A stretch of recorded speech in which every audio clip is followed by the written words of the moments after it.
Pero la verdad es que solo existe un pacto de salvación para el ser humano.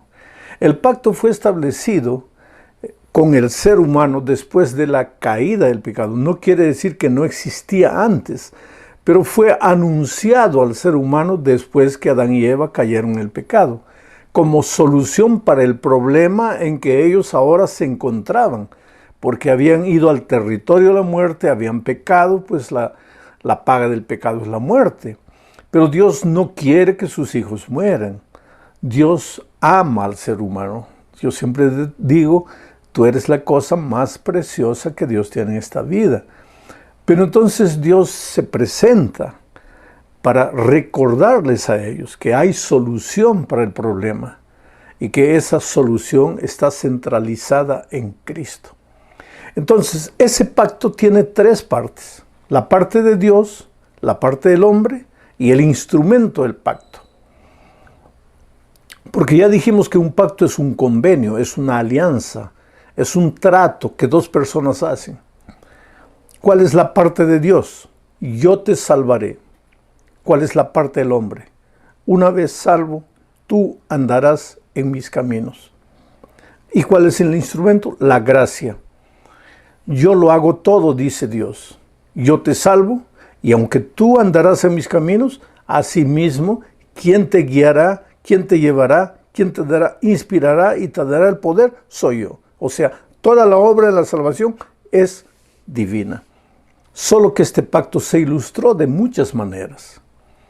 A Noé, Dios se le presentó, hizo el pacto con Noé, pero en realidad este pacto con Noé encerraba el pacto de la salvación.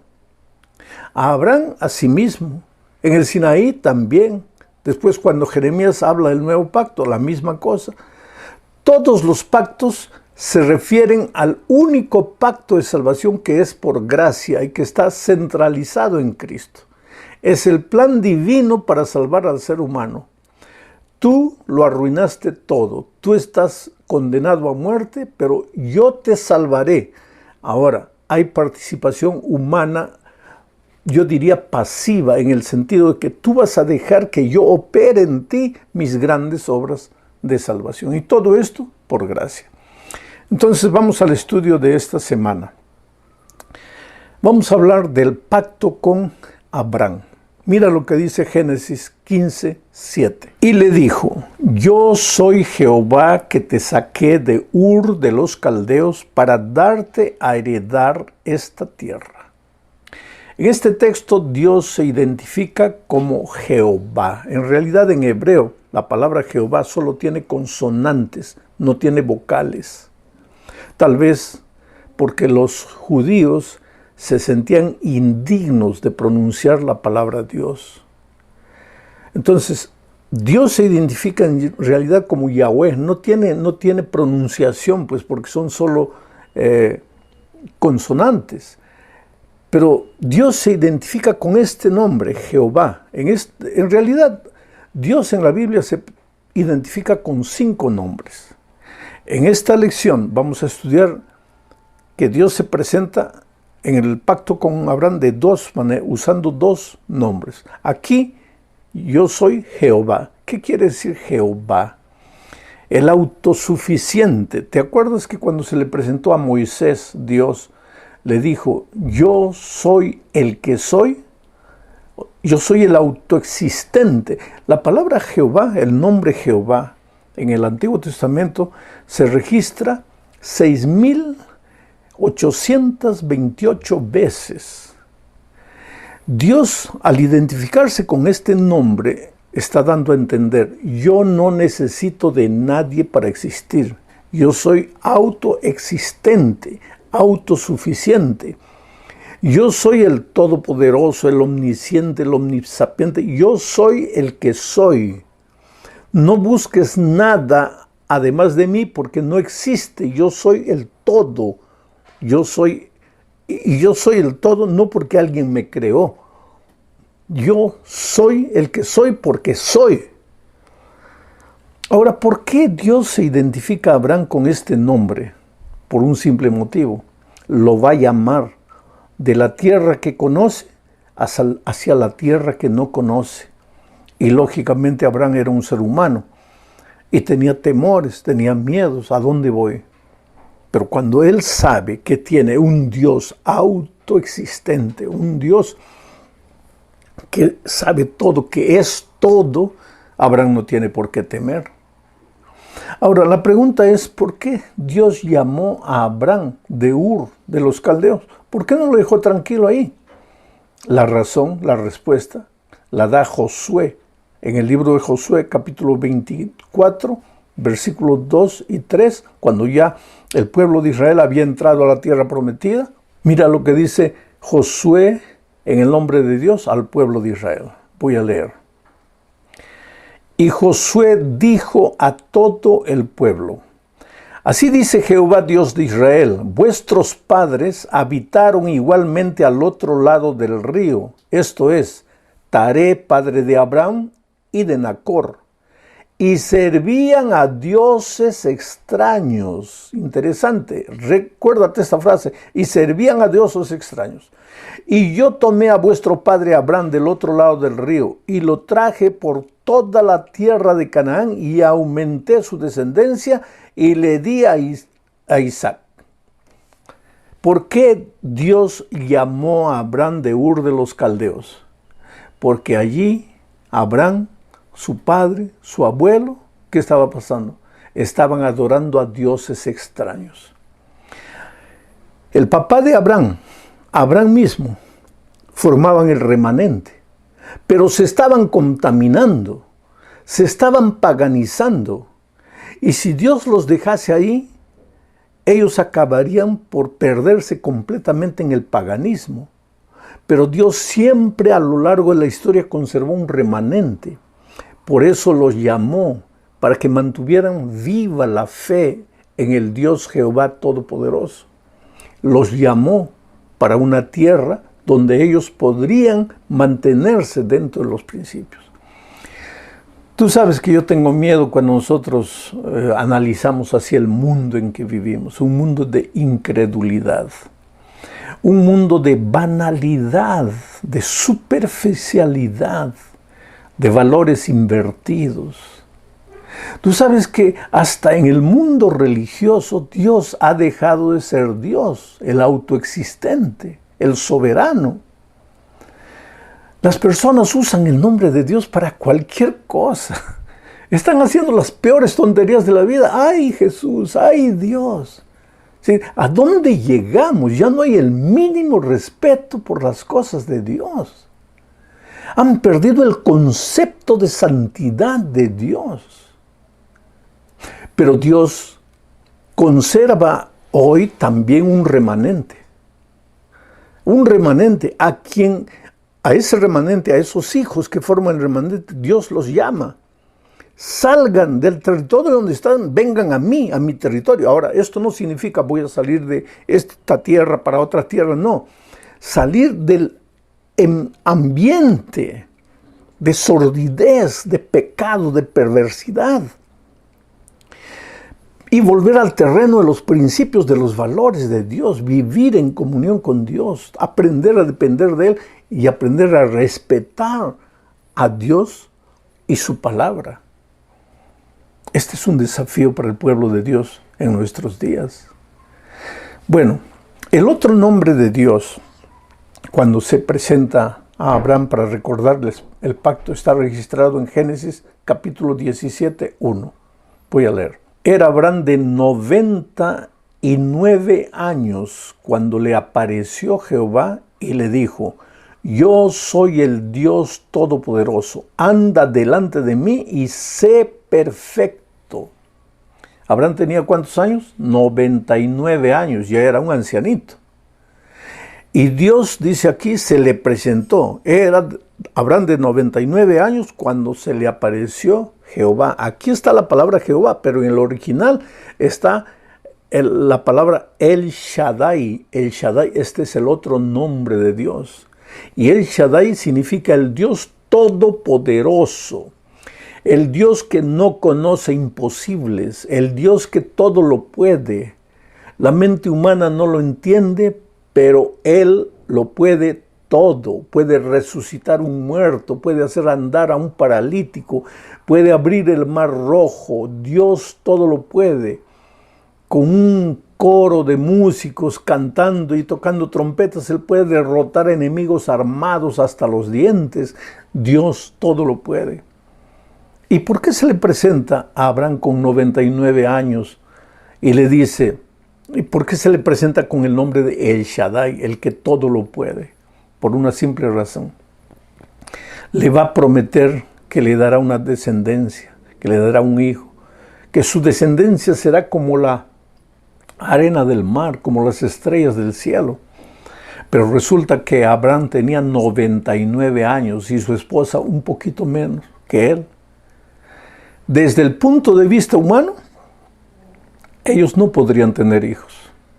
Seguramente que lo intentaron muchas veces, pero no podrían tener hijos. ¿Cómo hoy día tú podrías explicar que una señora con 95 años se va a embarazar? No sería posible. Pero ahí se presenta El Shaddai, el Dios que todo lo puede. Y Dios, si Dios pudo hacer quedar embarazada a una jovencita que nunca conoció varón, ¿cómo es que no puede hacer dar a luz a una anciana de 90 y pocos años? Dios todo lo puede. Por eso, si en este momento tú estás viviendo un momento difícil en tu vida, no te desanimes, querido. Yo creo que debes llorar, sí, pues te preocupas como ser humano, te desesperas, miras a todos los lados, no hay salida. Desde el punto de vista humano estás perdido. Pero tu Dios no es solamente el Dios Jehová, el autoexistente, el suficiente, el que no tiene origen. Tu Dios también es el Shaddai, el que todo lo puede, el que no conoce imposibles.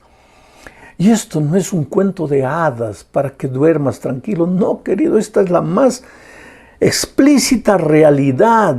Si yo te pudiera contar, si el tiempo permitiera, milagros y milagros. Yo he visto a Dios hacer milagros en mi propia vida, en la vida de otras personas. Dios lo puede todo, confía en ese Dios. Y Dios se le presentó a Abraham con este nombre de El Shaddai, el que todo le puede, para prometerle primero una descendencia grande y segundo, anda conmigo y sé perfecto. O sea, tú puedes andar en los caminos de justicia de Dios. Tú puedes alcanzar la perfección cristiana en la medida que andes con Dios. No depende de ti, depende de El Shaddai, separado de El Shaddai.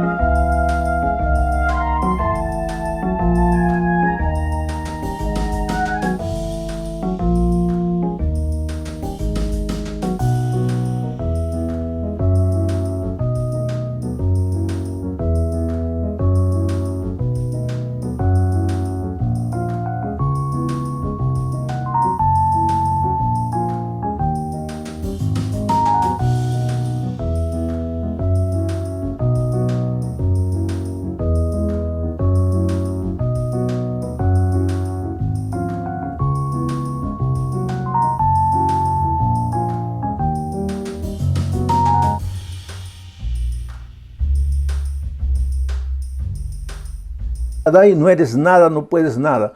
Pero caminando al lado de El Shaddai, el que todo lo puede, ahí sí tú también lo puedes todo. No hay vicio capaz de derrotarte, no hay hábito capaz de esclavizarte, no hay imposibles en tu vida, porque tu Dios es El Shaddai. Vamos ahora al punto 3. Dice, Dios le cambia el nombre a Abraham. El nombre de Abraham era Abraham, que significa el Padre es exaltado. Y Dios le dijo, no te vas a llamar más Abraham, te vas a llamar Abraham, con un H, Abraham, que quiere decir Padre de multitudes. ¿Cuál es la diferencia? En Abraham, el Padre es exaltado, el centro es Abraham, es el Padre, es el ser humano. En Abraham, el centro es la descendencia. Aquí hay egoísmo, aquí hay nobleza, aquí todo se concentra en uno, aquí el amor y las bendiciones de Dios son para todos. Hay diferencia. Generalmente vivimos en una humanidad egoísta que concentra todo en sí. Esto me gusta, esto no me gusta, me siento bien, me siento mal, porque yo. Ese no es el plan divino para su pueblo. Hay otras personas, hay otros seres humanos en los que hay que pensar. No hay que descuidarse de uno, porque ¿cómo puedes amar al otro si no te amas a ti mismo? Pero no puedes concentrar todo en ti mismo, tienes que aprender a pensar en los otros. ¿Estás pasando por necesidad? Pues hay gente más necesitada que tú. Así que en lugar de concentrarte en ti, lamentándote por tus tristezas, tu dolor, tu desempleo, tu necesidad, trata de extender la mano a quien sufre más que tú. Y vas a ver cómo te vas a olvidar de tu dolor. Porque cuando piensas en el dolor ajeno, tu dolor disminuye. Seguimos estudiando ahora la parte 4. Etapas del pacto. Hay que tener en cuenta, querido, que no son 3 pactos que Dios hace con Abraham. Dios hace el único pacto, el mismo pacto que hizo con Noé, el mismo pacto que hizo con Moisés en el Sinaí, ahora hace con Abraham, pero en 3 pactos, en 3 etapas.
La primera etapa está en Génesis capítulo 12, versículos 1 y 2. Dice, pero Jehová había dicho a Abraham, vete de tu tierra y de tu parentela y de la casa de tu padre a la tierra que te mostraré, y haré de ti una nación grande y te bendeciré, y engrandeceré tu nombre y serás una bendición. Si tú analizas bien aquí, están las 3 partes del pacto. ¿Qué es lo que Dios hará? Te engrandeceré, te bendeciré, daré una gran nación de ti. ¿Cuál es la parte de Abraham? Salir de la casa de sus padres. ¿Y cuál es el instrumento de la gracia? Yo lo haré, dice Dios. No eres tú, yo lo haré. Es decir, el ser humano no hace nada por su propia fuerza, él solo recibe.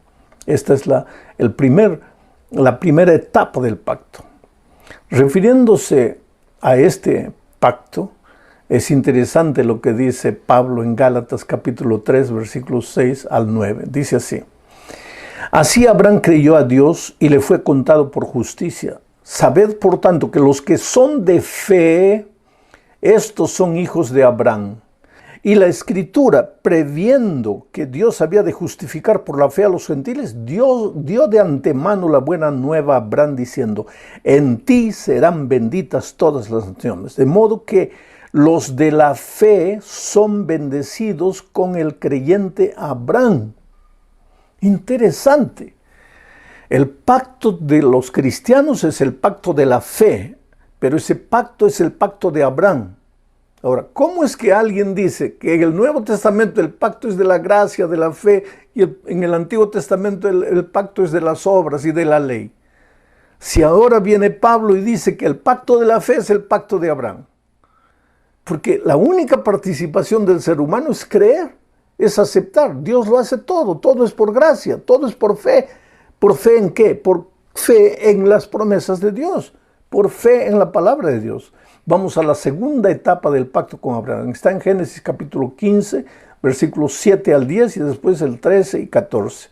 Y le dijo, yo soy Jehová, que te saqué de Ur de los Caldeos para darte a heredar esta tierra. Aquí la promesa ya no es generación, aquí la promesa es la tierra. Y Abraham respondió, Señor Jehová, ¿en qué conoceré que la he de heredar? Y le dijo, trae una becerra de 3 años, y una cabra de 3 años, y un carnero de 3 años, y una tórtola también, y un palomino. Y tomó él todo esto, los partió por la mitad, y puso cada mitad enfrente de la otra, mas no partió las aves. Entonces Jehová dijo a Abraham, ten por cierto que tu descendencia morará en tierra ajena, y será esclava allí, y será oprimida 400 años. Pero después vendrás a heredar esta tierra. Interesante. Aquí la promesa es la tierra. ¿Quién te dará la tierra? Yo, dice Dios. Abraham pregunta, pero Señor, ¿qué garantía tengo de eso? Hazme un altar y ofréceme sacrificio. La gracia. ¿Y cuál es la parte del ser humano? Ofréceme el sacrificio. Quiere decir, demuestra tu fe. Prueba que tú crees en mi promesa. No trates de tú heredar la tierra porque vas a perder. Yo te daré la tierra. Tú cree en mi promesa. Nuevamente, la parte de Dios, yo te la daré. La parte del hombre, cree en mi promesa. El instrumento de la gracia, el sacrificio, el altar. Clarito en la promesa, en esta segunda etapa del llamado Abraham. La tercera etapa está en Génesis 17, 1 al 5. Era Abraham de 99 años cuando le apareció Jehová y le dijo, yo soy el Dios Todopoderoso, anda delante de mí y sé perfecto. Y pondré mi pacto entre mí y ti y te multiplicaré en gran manera. Entonces Abraham se postró sobre su rostro y Dios habló con él diciendo, he aquí mi pacto es contigo y serás padre de muchedumbre de gentes y no se llamará más tu nombre Abraham, sino que será tu nombre Abraham, porque te he puesto por padre de muchedumbre de gentes. Clarito, querido, en esta tercera etapa también están los tres elementos del pacto. La parte de Dios, yo te daré los hijos, yo te haré padre de muchedumbre, yo haré todo por ti. ¿Cuál es la parte del hombre? Tú cree, tú obedece mi voz, tú anda en mis caminos, tú haz lo que yo te estoy diciendo. ¿Y cuál es el instrumento? La gracia. Tú no haces nada, yo lo hago todo por ti. Tú andarás, serás perfecto. ¿Por qué? Porque andas conmigo, yo viviré en ti. Y Pablo dice que el Espíritu vive en nosotros a través del Espíritu Santo. Llegamos al fin de este estudio hablando de las obligaciones del pacto, porque todo pacto tiene obligaciones. Génesis 18, 19 dice, porque yo sé que mandará a sus hijos y a su casa después de sí, que guarden el camino de Jehová. Aquí está la obligación del ser humano, guardar el camino de Jehová, haciendo justicia y juicio, para que haga venir Jehová sobre Abraham lo que ha hablado acerca de él. ¿Qué ha hablado? Todas las promesas. Esa es la parte de Dios. ¿Cuál es la parte del hombre? Andar en el camino de Jehová haciendo justicia. Y todo esto por obra de